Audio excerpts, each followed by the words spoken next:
Hello, hello, good people. Hello. Welcome back to another car conversation. I'm going to do this one without notes.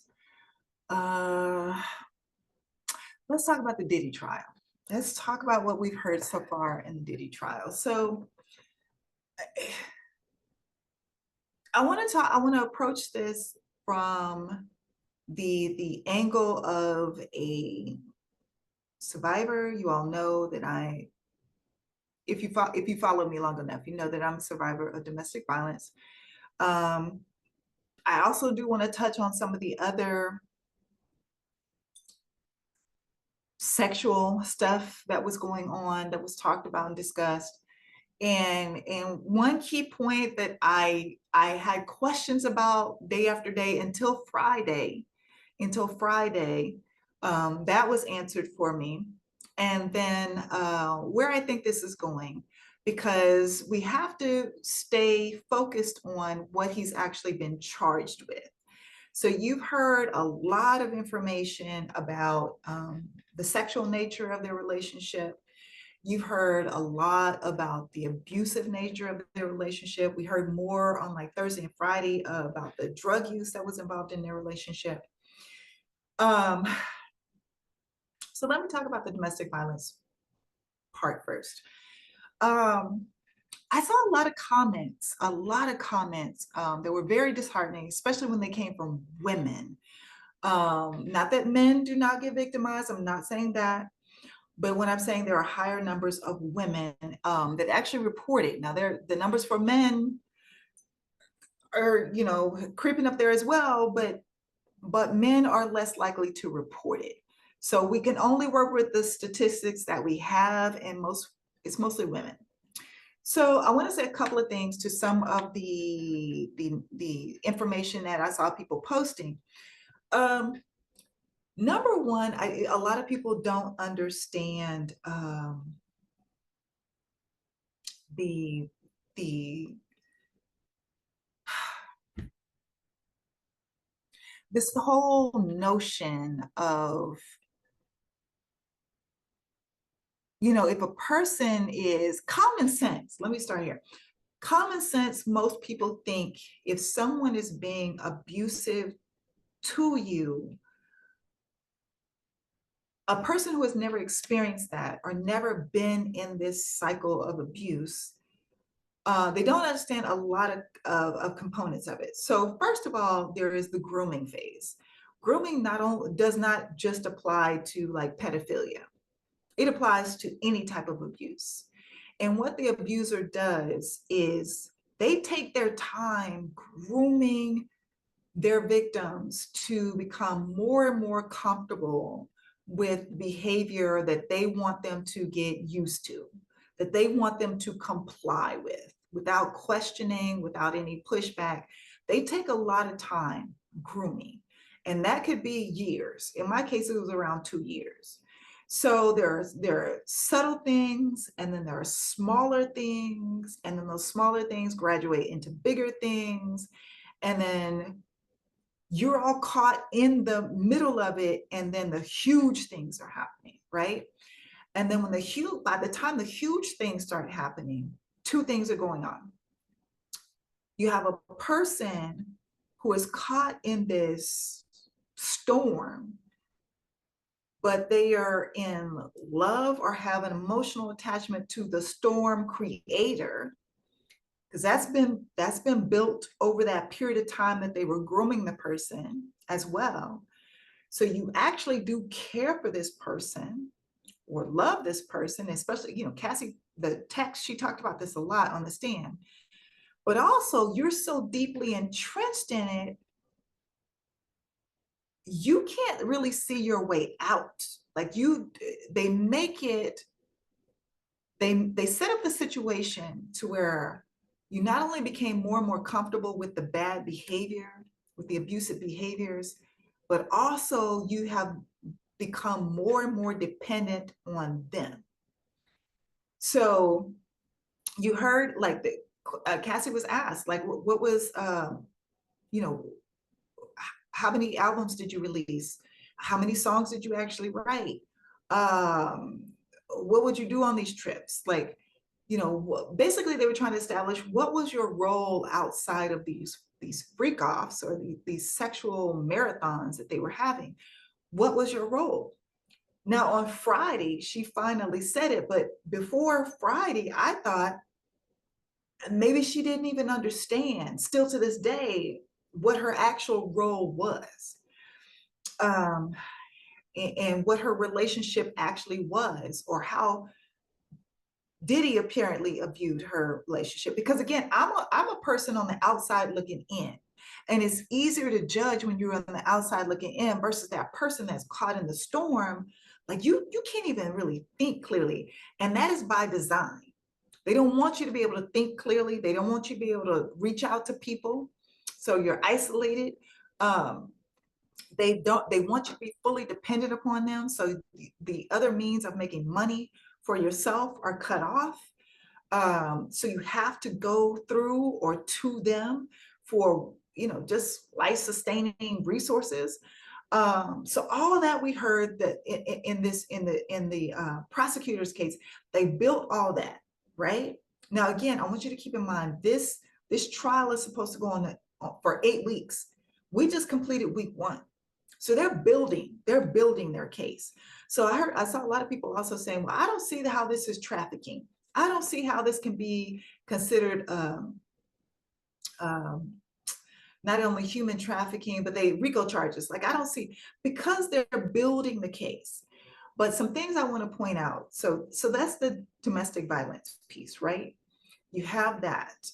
So he got her not only comfortable with the abuse, and I'm not gonna say, I don't want to use the word comfortable. Um, he built up her tolerance to not pushing back, not tolerance to the behaviors. Like I'll use myself for example. So maybe it'll make it easier for people to understand. So the first abusive behavior that I can remember, because remember there's subtle things first, subtle things first. So the very first subtle thing I remember was it wasn't directed towards me. It was actually some poor teenager at a Subway shop that took the brunt of his anger and his hostility. And he actually threw Subway sandwiches at the kid. But when we got back in the car, all the aggression was taken out on me, like yelling and screaming in my face, yelling obscenities. I think that might have been the first time he called. Yeah, first time he called me out of my name, stupid bitch, that sort of thing. And when it's over, it's, oh, it was just in the heat of that moment. I was really upset, and then you being on the receiving end of that, it's like, this is a fresh new behavior I've never seen before. I've seen the aggression maybe with other people, but I thought I was like, I would never receive that. You love me, right? So there's confusion in that. There is you know, and if you know that person's background, maybe, which I did, and know maybe what abuse, and I don't know, Cassie didn't talk about this on the stand. At least I haven't read the transcripts. I've watched clips and I've watched information that came out, but I haven't read the transcripts. I should have said that first. I haven't read the transcripts firsthand myself.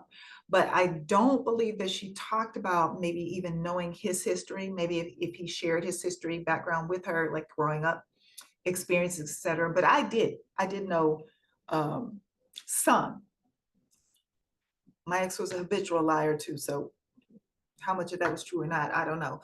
But the abusive part, I don't think that he would make a lie about. So I knew about the abusive childhood.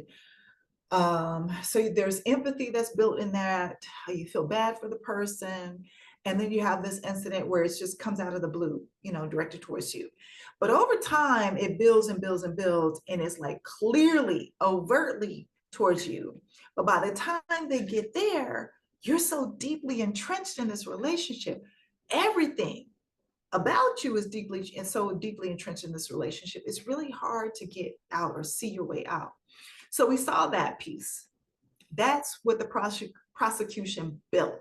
And also the fact that she was only 19 when they got together. Or wait, the first kiss happened when they were 21, but she started working with him when she was 19. That age gap, that 17-year age gap, that's huge. That's huge. Like the way that he's thinking and operating, she's not close to at 19. So it makes it easier for him to manipulate her. I called my 20s, personally, I call my 20s, I've changed that now. I feel like it's our life lesson phase, but I used to call them a young and dumb phase. I made this dumb relationship decision after another. Career-wise, money-wise, I was good at that time, but dumb relationship decisions, one after another. So she was easily manipulated because of that age gap. I don't know, she seemed very green or naive in regards to dealing with people, relationships, etc. And then you're thrown into this industry, which is built to prey on young people. But then you got the predator, the one of the biggest predators in the industry that takes this special attention towards her. So you have that. And then so they're in this relationship. She's young, she's naive. Her career is kind of laying in the balances on whether or not this dude decides to work with her or not, or promote her albums, beyond this one that was released. And so there's so much hanging on her relationship with this individual. So I would argue whether she was truly in love with him or not, she was thinking, I got to make this work because he's holding all my music. He can make all these things and has promised to make all these things happen in my career. And then maybe once I get that off the ground, maybe I can get away from him if she wasn't truly in love with him. It sounds like maybe she was, but again, I'm telling you, that's part of it. So much hung in the balances or hung on her continuing her relationship with him. Her naivete was at play, the grooming was at play, and money was at play. When you get accustomed to this lavish lifestyle, that's really hard to walk away from. I know that one from experience as well. Not with my ex. I mean, he was making decent money. I mean, there was a period of time where he did support us. I'm not going to take that away from him. But not the money of a millionaire, which I dated a couple. So there's a difference. There's a difference. So you get accustomed to this lavish lifestyle. That's hard to walk away from, especially if you're young. And that's what that industry is so much about. That hip hop R&B life, you got to be in the furs, you got to be in the rolls, you got to be traveling, jet set, you only fly private. Like, so these things are being ingrained in her brain, how do you easily walk away from that? So okay, so this other piece I want to talk about, and I'm trying to get through this as quickly as possible. A lot of when she was talking, I was like, girl, this don't even sound like a relationship. Like, again, I had to remind myself on the stand right now, she's what, 38, I think. She was a kid then. She was in her early 20s. So the fact that she wasn't living with him, she wasn't, they didn't have any children together. It seemed like there was a lot of communication via text. She even said that in one of the texts, like, I want to communicate with you. You're not talking with me. Like there's not even, it doesn't seem like a lot of phone interaction. Yeah, he paid for her place. He paid for her car. He paid her bills, but I'm just saying, it didn't seem like she was the main girl. Let me say that in regards to relationship, like friendship, a girlfriend. Like, it didn't seem like that. And we all know Kim Porter. She seemed to be the main woman in his life. He did say after she died, she was his soulmate, the love of his life, etc. Which that was probably a slap in the face to Cassie, after all she had been through with him and dealt with him. and endured for him. And then also Kim had what, three of his children. So I, when you're listening to it, and I'm quite sure now that she's gone through therapy and in hearing herself, or when she wrote her book, it clicked with her that they weren't, she was in a relationship, but he wasn't. That's what I'm trying to say. He wasn't in a loving relationship with her. She was with him. Clearly, he saw her as red carpet ready, beautiful, gorgeous young girl on my arm, eye candy on my arm, and sex companion. So there was that. Um, some other notes I wanted to bring in. Oh, the guy who had said that he was being, he got arrested for doing something on one of Felon 47's properties. I can't remember what he did, but he's still in jail. He's still in jail in Florida, prison in Florida. He gave an interview a couple of days ago. His last name is Audie, Jonathan Audie. And so I watched this interview, and I watched the previous tape from when he was arrested. And he said at that time he was a sex slave for them. They routinely contacted him to engage in this sex. Now, in this last interview, he said that he'd actually recorded them one time because they were both so heavily under the influence of drugs. He said that Cassie had passed out somewhere along the way, and they were being very paranoid as well. So he's like, let me record this because I don't want any of this coming back on me. If somebody dies, I don't want them coming after me. So he recorded. They got wind of it. There was an NDA that was, signed. He received $5 million, and I guess he gave over this tape that he had, this video that he had. So that video is out there. That information, that interview is out there with the Jonathan Audie guy.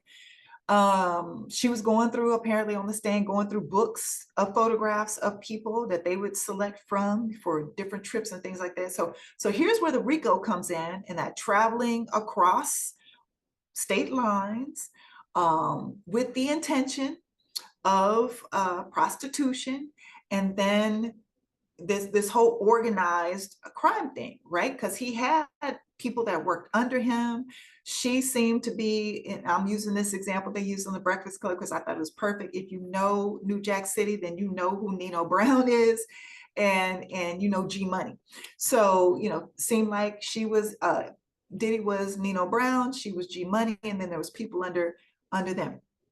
And so I felt like, because Cassie was made to believe that she was in a relationship that clearly she was not. Like I said, it looks like she felt or believed that she was in a loving relationship, but she was actually an employee, because she did this more than she made music. Not, she said she didn't even have time to really write and make music because they had the freak offs for days, and then she had days that she had to recover because it was so physically draining.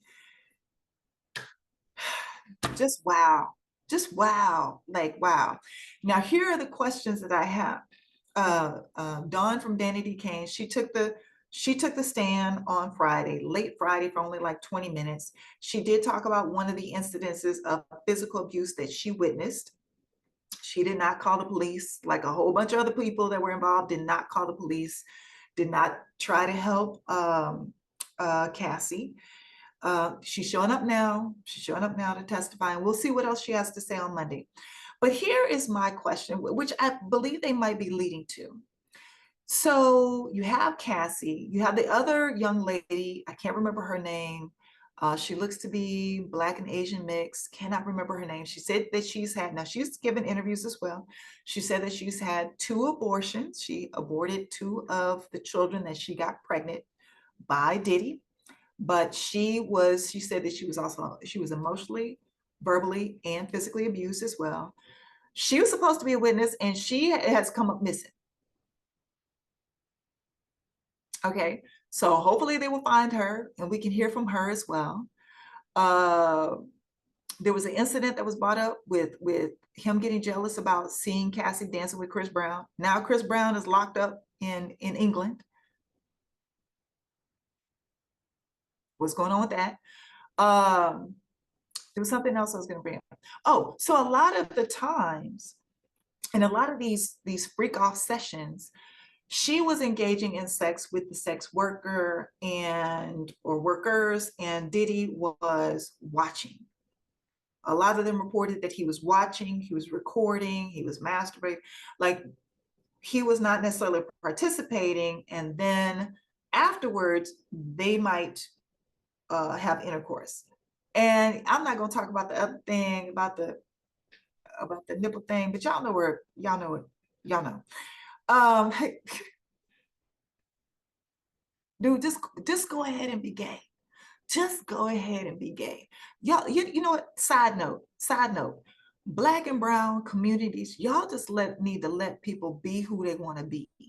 And then we won't be sitting here hearing about nipple smearing. That's what I'm gonna call it. Nipple semen smearing.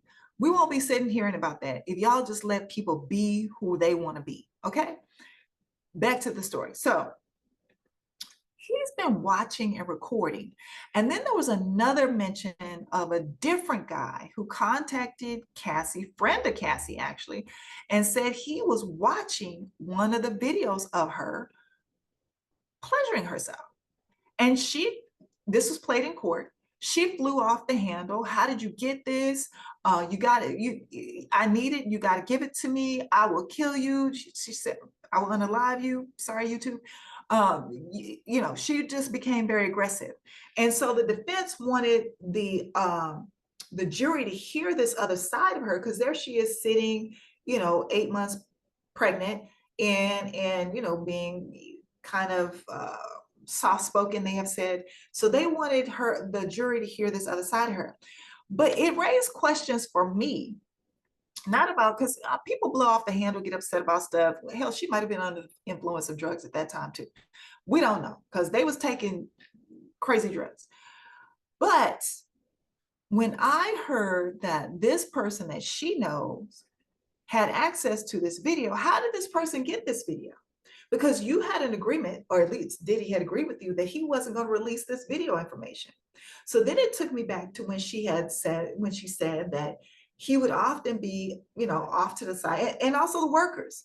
He had the lighting perfect, the baby oil had to be perfect, like they had to get back into the baby pool of baby oil, so they were always shimmering and shining, etc. Like he was filming a production. Here's where I think the RICO might come in. Another piece of the RICO. Not only are they flying from state to state, country to country, with the intention of this sexual work, and people are getting paid, and it's organized, there's a whole bunch of people doing different pieces and stuff.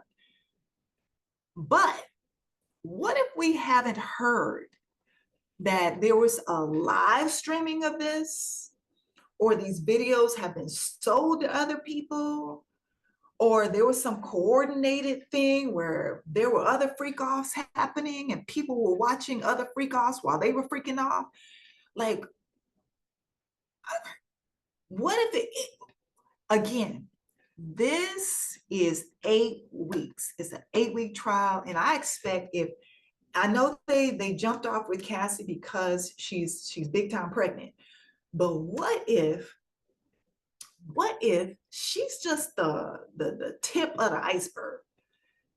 Because there's 8 weeks, folks. There's 7 more weeks, folks. So buckle up, stay tuned. Because I think there's much more to come out of this, but I need all my ladies, I need all of y'all to give these young folks, young people who were caught up in some crazy ass shit because they were desperately trying to make careers happen in this crazy ass industry, the entertainment industry. Yes, you can have all the talent in the world. And the talent is what's going to keep you on the other side of the door. Okay. But sometimes the way you get your foot in the door is just because people like you. And a lot of times with women, it's because the men like you, because it's heavily male dominated industry, especially the music industry. So I'm not making excuses for anybody. I'm just saying, give these folks grace, because there are a lot of people in, in larger offices with a lot more money and a lot more connection, um, that are taking advantage of them, that are using them, and never had any intention of really promoting them as the artists that they came into the industry to be. So we got to show people grace. Um, Now, the demon on the other side of the court, hell no, I'm not showing him any grace. You disgusting. I don't know what happened to you when you were a kid. I have my suspicions that you have some background that we have not heard about yet. And this is the last thing I'm gonna say. And this is just my opinion, my personal opinion. Just like, I don't know if y'all remember this, but R. Kelly talked about going to McDonald's with his mother and that being special, okay? And how he talked about his mother would drink coffee at McDonald's. She'd get a coffee and he would turn the coffee around to where he could drink off of the same area to where his mother's lipstick print was on the coffee cup. If that didn't raise your eyebrows, it should have. Because we know for damn sure. Now, he talked about, and I believe his brother talked about some sexual abuse with R. Kelly. Can't remember if it was a sister or cousin. But we know there's some history there. But that was very interesting and telling, in my opinion, with the coffee cup and the McDonald's shit with R. Kelly. Okay. I'm also going to say this. Kanye, Ye, whatever he's going by these days, talking about his mother's magazines being worse than the daddy's magazines, and them being at the top in the back of the closet, and him knowing exactly where they were, and getting those magazines, showing them to the younger cousin, which I believe was only 6, and then performing the things on the little cousin that were in the magazine. Little kids don't know about this shit, y'all, unless they've been introduced to it. Little, small, young children don't know about this shit. So R. Kelly, the stuff that Ye's been talking about lately, which I wish somebody would just send him somebody to his house to get him some help and stop profiting off his pain, because that's what's happening right now.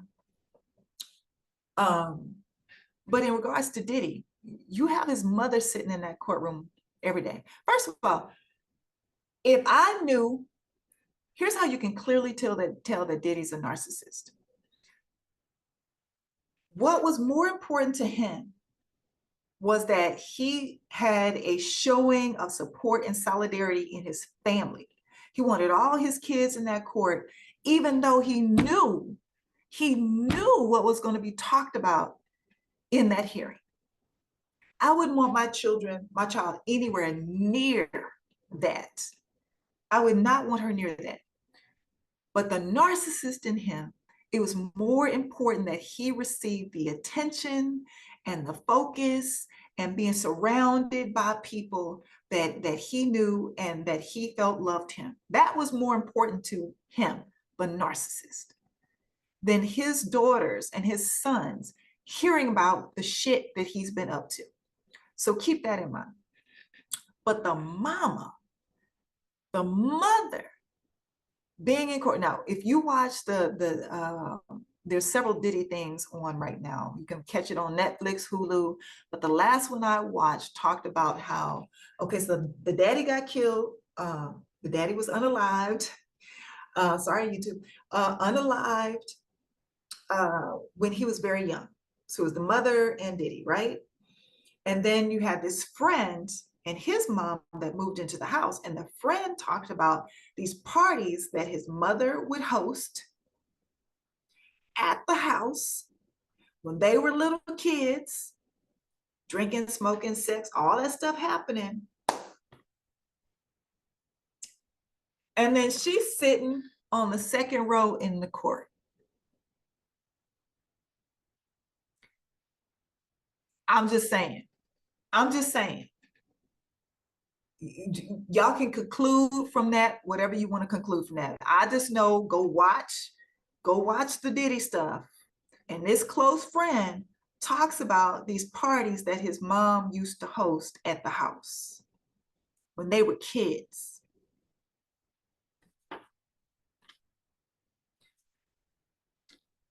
We'll find out more week 2. I believe Dawn is back on the stand on Monday.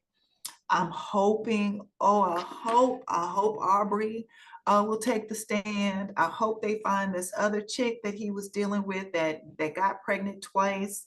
Um, week 2 is coming up. Buckle up, folks. Buckle up. We got 8 weeks, and I think we're only at the tip of the iceberg.